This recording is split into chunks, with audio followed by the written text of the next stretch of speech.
સૌપ્રથમ એટીએમને દાખલ કરો, ત્યારબાદ ભાષા સિલેક્ટ કરો. ભાષા સિલેક્ટ કર્યા પછી સેટ જનરેટ એટીએમ પિનનો ઓપ્શન સિલેક્ટ કરો. ત્યારબાદ 11 આંકડાનો ખાતા નંબર દાખલ કરો.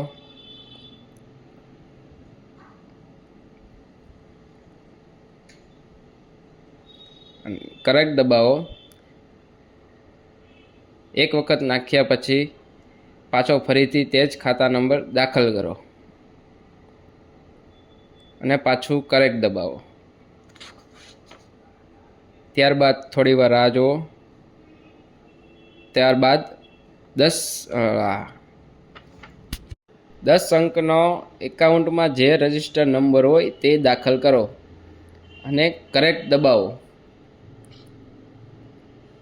ત્યારબાદ 4 અંકનો ઓટીપી દાખલ કરો, જે તમારા રજિસ્ટર મોબાઈલ નંબરમાં આવ્યો હશે તે જ દાખલ કરવો. ત્યારબાદ થોડી વાર રાહ જુઓ અને કરેક્ટ ઓપ્શન દબાવો અને તમારે જે નવો એટીએમ પિન રાખવો હોય તે 2 વખત દાખલ કરવો. ત્યારબાદ પિન ચેન્જ સક્સેસફુલ સ્ક્રીન ઉપર આવી જશે અને તમારો પિન ચેન્જ થઈ જશે. Thank you.